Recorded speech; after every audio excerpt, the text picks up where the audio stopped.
Hi, it's Martin here from Fanthatrax, and we're here with Patrick and Sam from Hasbro. You having a good conference? Absolutely, yeah. We've both been to San Diego Comic-Con before. This is our first celebration convention. I was getting married a couple years ago. Sam was building our diorama for San Diego. Love San Diego Comic-Con, love the European cons. This is the best ever because it's all Star Wars. So yesterday, that Episode 9 panel just blew my socks off. Yeah. Well, I thought it was the second best panel.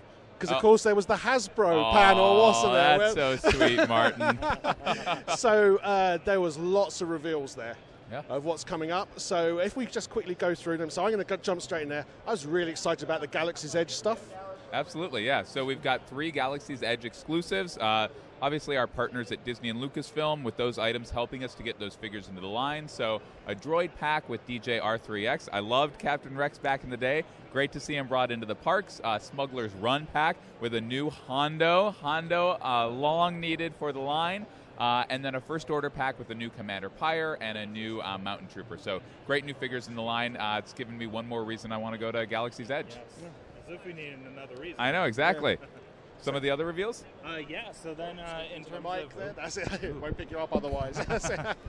In terms of Black Series, we did have our Emperor Palpatine reveal.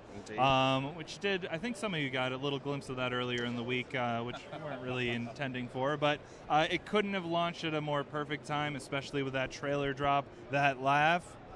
Rule it again. Oh, I can't do that. It was truly an awesome experience to witness that in the trailer and then be able to come out and talk about that. So it is a partially existing figure utilizing our 2014 release of the Emperor. But, when we did that figure originally, it really didn't take into consideration, how the figure really needed to be displayed. And ultimately, that was in a seated position with a throne. So what we've done is we've given them all new soft goods to let the cloak not only sit better over the character's head, but it's an all new soft goods underneath the robe. We've also added swappable hands to have his Force Lightning gestures, and then 3 alternate portraits, all utilizing the photoreal process to really get those iconic expressions that we get from the Emperor in that sort of final scene. Still has all of its original accessories, but most importantly, now comes with the throne. Yeah.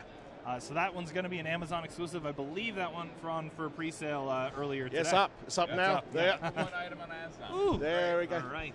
And is that part of the deluxe range as well? Is it part of it isn't. It's an exclusive, and it's really great. Sam's been talking about it. It allows us to get kind of a larger item. Yeah. It's too large even for the deluxe range, so doing it as an exclusive allows us to get it out there. Okay. Cool. Excellent.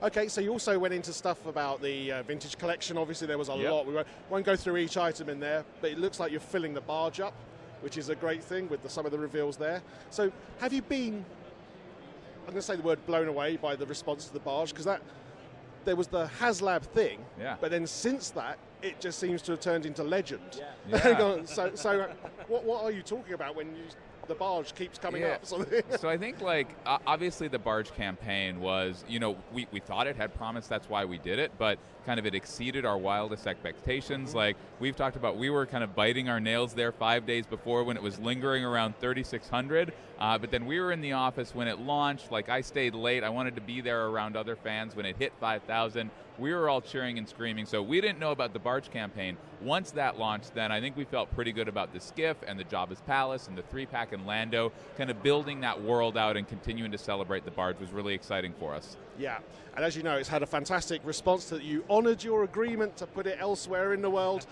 every time we met you. I know, every time. New York, London. And honestly, we were always planning to. We always knew. We always built stock to bring it internationally, and it was literally just figuring out the logistics and the legal ramifications. Yeah, well, we made sure that when that went public, the first thing we said was they did what they said they were going to do. That's too kind. Thank you. So, the barge is fantastic. Everyone's always asking what's next. I won't ask you what's next because I'm going to get you T-shirts that says we can only talk about what's been revealed. What's the next? But I assume that has put a whole new different marketing point to how we do bring things to market, I think is the point. Absolutely, yeah. I mean, you're right. We can't talk about other but HasLab has been just a great success, a great new platform, and we're talking internally about how to deliver more items through that platform in the future. When we do the next one, it'll be very exciting. Yeah, absolutely. Lightsabers.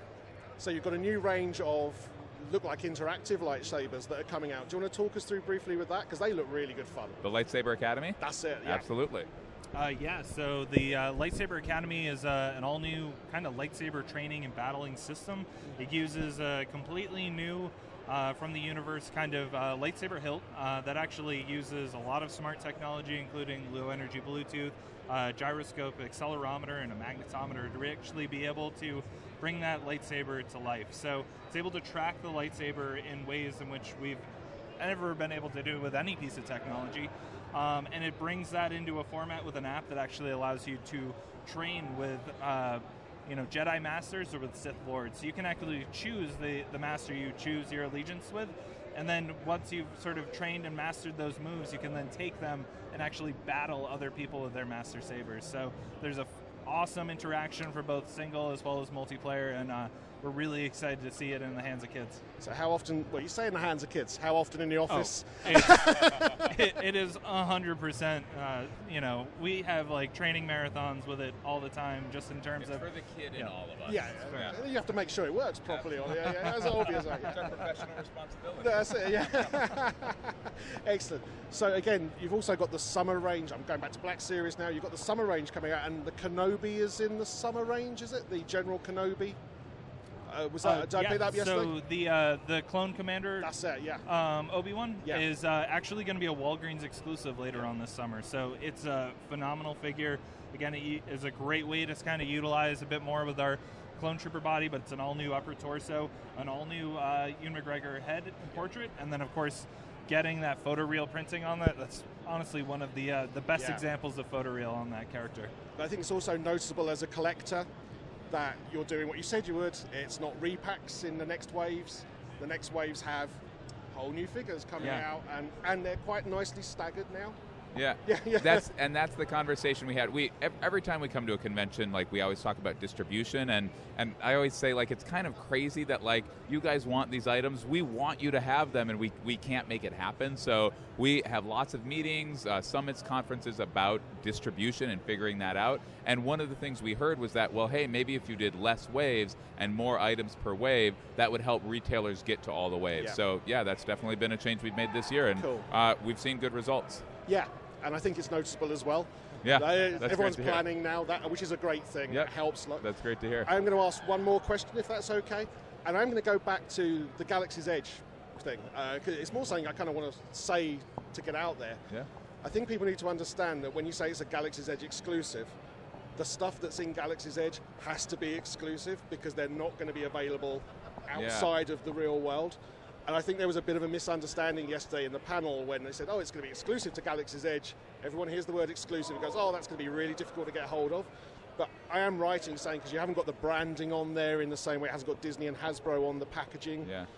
And that's part of the Galaxy's Edge experience, isn't it? The idea is you can only buy them in Star Wars Real. We wouldn't be able to do those items without Galaxy's Edge. So, and we absolutely hear from fans about exclusives, and there's pros and cons to those. We know it makes it more difficult for fans to get items, but those items wouldn't exist without those exclusive programs. So I'm super excited to get a Hondo in the line and a DJR3X, and we're able to do that because of Galaxy's Edge. Absolutely. So I'm excited for them. And you have to go to Galaxy. You have to live in the universe. Exactly. I mean, you can't get the Galaxy's Edge experience without going to Galaxy's Edge either. So it's all part of that experience. Yeah, so I just wanted to say it, because I think a few people heard the word exclusive and misread it as limiting. This is specific to Galaxy's Edge. Absolutely. Brilliant. Okay, well, thank you so much for your time. Thank you. It's been awesome. Hope you enjoy the rest of the con. Absolutely. And got you as well. Yeah, absolutely. And you've got some more panels to go to as well. Absolutely. Those are the best. Thank you so much, Martin. Thank you. Thank you much again. Thank you. Cheers. That's probably